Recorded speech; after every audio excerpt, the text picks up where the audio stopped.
Sup Shredders, my name is Logan aka Spiderhands and welcome to an SP Reviews where today we have ourselves a track from an act named Ghost in Stereo titled Corrosion.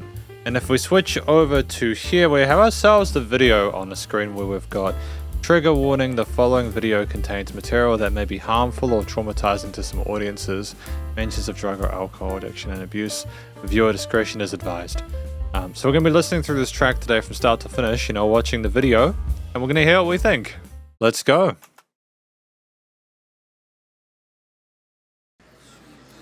How are you doing? Doing pretty good. How are you? Doing good. My name's Jimmy. What can I get for you? I'll just take a coffee. I'll have that right out. Thank you.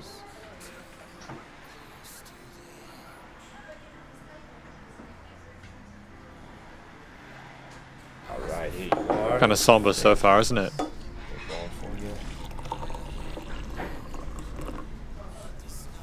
Thank you so much. Just the Foley, the sound design and everything like that. Really great start.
I hate to interrupt because this is an absolute banger of a tune and I'm loving the fact that we have distinct sections within the track with different instrumental makeups, with different ways of approaching the vocals. Such a lot of really interesting ideas here, but I suppose I just wanted to point that out within itself,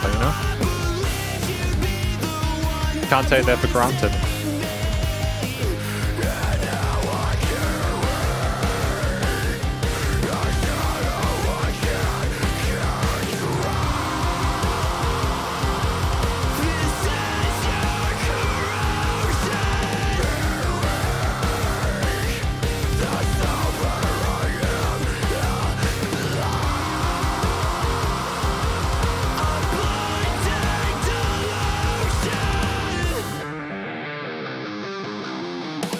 It's commercial grade.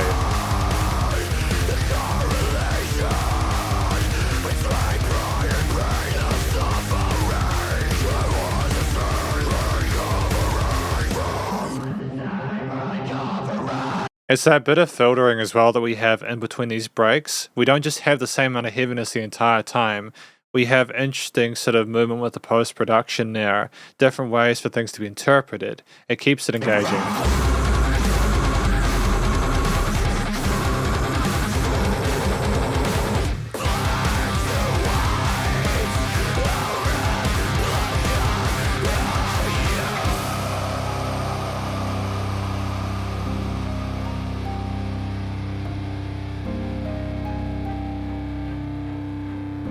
And strings as a sub-layer?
little bit of vibrato there as well in the vocal performance. We can sing, we can growl, and we can scream, but we can also sing. That's great.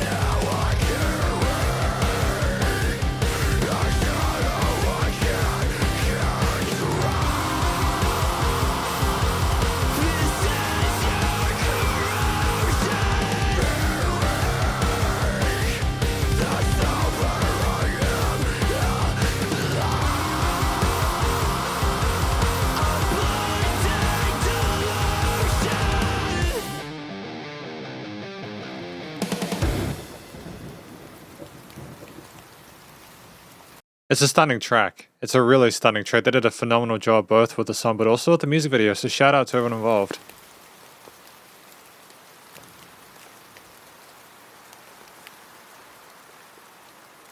He broke free of his chains.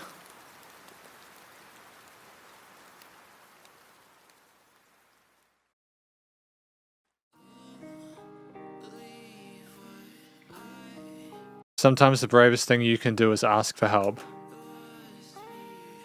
Oh, that's fantastic. That's fantastic. That's wonderful.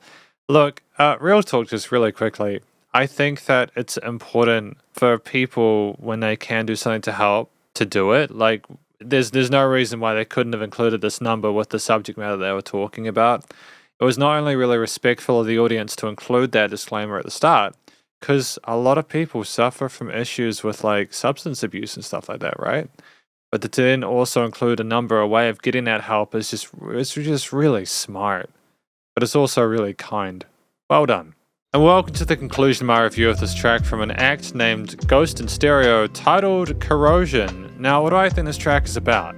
I think it's about someone discussing their issues with addiction, whether it be, well, I think we saw pills, and we saw someone who I assume is potentially engaged in prostitution and having issues with potentially the person supplying them the drugs. And I think that it's showcasing the difficulties of being, suffering from that addiction, but also the difficulties of trying to get clean. You saw at the end the person being chained in their bedroom, just finally getting out of those chains at the end because they managed to sort of get away from it to a certain extent. But you don't.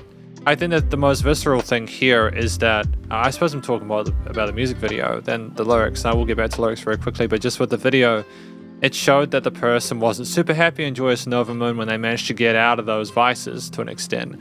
It's not like when you get clean, things automatically get better and things are awesome. You still will probably deal with those urges for a long, long time, if not forever. But it's just about, I don't know enough about it to comment on it. And if you are suffering with issues from addiction, I'd recommend getting help like they mentioned at the end of the video. But I think that is what the track is about. It's about dealing with addiction, sort of talking to the person who put them in a position where like they gave them something that they thought would help, but in reality it got them dependent. And it's very strong. It's a very strong story that I think, a lot of people are going to be able to relate to, feelings of dependency on like a substance or something like that, whether it be alcohol or sex or drugs or anything like that. Addiction sucks. And I think that more people need to be talking about it. And I think that more people need to be normalizing the conversation of it being something that people can get help for. But the vocals are tremendous. I really appreciate the effort put into the performance, not just from a technical perspective, because I think we had good vocal technique. The head and chest voice was solid. The melodies that came through were comfortable. There was a bit of vocal fry. There were some growls and stuff like that as well. A bit of sort of more intense, sort of like there's a bit of more hardcore kind of stuff going on there. But that's great because I think that it mirrors the intensity of what we're discussing with the audience. That performance is indicative of the frustration, the fury, the rage, and just how much it's actually affecting us. So I think that is very appropriate for the subject matter, this way of vocalizing. And I think that the furor, the way it's sort of combined with the lyrics and the intention there, it's very well sort of considered. I think there may have also been some sort of double tracking or overdubs or potentially at some points there, which added a nice sense of depth to it. But overall, yeah, really stoked with how the singing and all that was done. The track at 5 minutes, it was really well fleshed out. Like, it's outside of the 2 to 4 minute sweet spot I have where I like prefer tracks to be within that range, just to get the most out of Yeah, the idea of having enough context to fill out a track was also not overplaying certain elements. But we had all sorts of different ambiances here. We had ferocious, kind of like metally, kind of power-driven chord, sort of distorted, kind of really kind of violent sort of flat second intervals and stuff like that. We had sort of more sort of modern trappish elements there. We kind of had electronic drums there, which was a lot cleaner. We had the intro, which was a lot softer as well, with less sort of heavy elements and more of a focus on the mid to high range. We even had some strings occasionally where they'd come in and sort of as a sub layer and add a bit of sort of further inference of emotional depth to it. I was originally thinking the track was going to be completely through composed because of the variety of different sections, the way they were played, the different sounds and progressions and introductions of bits. But we did come back, I think, full circle at the end after the summary of parts in that sort of trappish kind of bit to a hook line and motif that we had earlier. And it was just a really nice way of kind of rounding it out. It was almost like we were getting the music to mirror the journey that we were taking through the vocals, which was cool. But talk about a few of the instruments that I liked. I really appreciate how the guitars were done. We had some really interesting sort of power chordal bits there, some arpeggiated bits, some interesting sort of like really fast melodic leadish kind of sections as well on the sides there. It was ferocious all around, but it also had a sense of softness and vulnerability to it occasionally with a little bit of sort of filtered drive or something like that, whereas a little bit crispy, but it softened the blow of some of the more intense parts and added a nice sense of dynamic range to the performance alongside the rest of the pieces that were with it that were appropriately matched. The drums were fantastic, really stellar with the different grooves and chops there. We didn't overplay things. I think it was nice to have that different sort of set of samples, like the electronic drum kit samples, I mean, as opposed to like the acoustic drum playing in the other bits, just as a tonal textural difference, a way of sort of freshening the palette, so to speak. It was a little bit tighter as well. Like it's okay to have a mixture of like the sort of like cleaner kind of electronic elements with like these sort of more ferocious kind of like indignant sort of snare and drum bass grooves with the cymbals and some sort of fill work on the toms as well. The bass was supportive of the low end and nicely flown and fleshed out there. There was mostly sort of like keeping a sense of support there to coalesce with the vocals, how active they were and how varied they were combined with the guitar and drum parts. And again, the strings that I heard in any other sort of sub layers there were there basically either for like a symbolic purpose or to kind of assist the other main sort of fundamental layers in the mid and high regions. Ultimately, we had a wide array of different guitar riffs and drum chops, and we explored our instruments really well. There was never a dull moment. The transitions between each section were great. We had these pauses in the composition itself where things would sort of come down and we'd either have filtering on the vocals or we'd just have space. And that allowed for like a bit of a palette cleanser, if you like.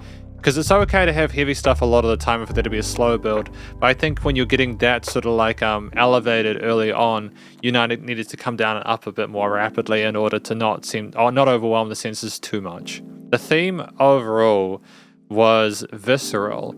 It sounded like someone was struggling. It sounded like someone was going through different stages of their journey with that situation, and it never felt pleasant, no matter how soft or how heavy it was. And I think that's indicative maybe of what they're trying to communicate there. We didn't just have major minor triads. There wasn't a whole lot of sort of extended complexity there. There was some flat seconds and sort of maybe some Phrygian modes or something like that. But ultimately, it was very much minor oriented. It wasn't meant to be a happy track. I don't think it's a happy topic, so that makes complete sense. And the performance on the instruments overall was absolutely stellar. There wasn't a note out of place. Finally, the studio recording, mixing and mastering was absolutely spot on. I remember saying earlier that I thought it was commercial grade, and I stand by that. I think this is a very strong release. My understanding is that this is the first time I've listened to Ghost in stereo. I could be wrong, and I'm going to be in a lot of trouble if that's the case, but I think it is my first time, and I'm well impressed by the quality of not only the vocal performance but like the recording of it. I thought it was really well captured and enabled in the mix with a great presence there. The guitars on the sides are nice and full sounding there. We might have even had some quad tracking occasionally with the layers and rhythms integrated nicely and seamlessly. The bass was nice and balanced in that low register with the drums cutting in and chopping up when they needed to across the different sort of drum sounds we had, and anything else had space within the frequency spectrum and the stereo field to sit because of the fact that we allowed there to be room for that. We notched and filtered things, EQ'd things in a way that needed to be done in order for that to happen. Again, there was dynamic range there. We didn't just have the same amount of layers the entire time. There were big shifts, and ultimately it never felt squashed. It had a great sense of life to it. And finally, it was nice to know without pumping, so the bus compression limiting is handled. And thank you very much for watching this quite positive review of this track from an act named Ghost in Stereo titled Corrosion, and hopefully you enjoyed it. If you did, please go check out the various social medias. I'm sure that this will be on all digital streaming platforms now. And just before I go, I'm legitimately impressed by this act. I think they've got a future if they stick at it. I don't feel like I need to say that, but sometimes I don't know if I'm really as clear as I need to be about how I personally feel about the overall track. I'm hoping that this is a glowing indication for me. But stay cool and stay safe, and please remember to support your local musicians and artists at this point in time, as he had the hell more than ever thought crazy stuff going on in the world, and I'll catch you in the next review. Spiderhands out.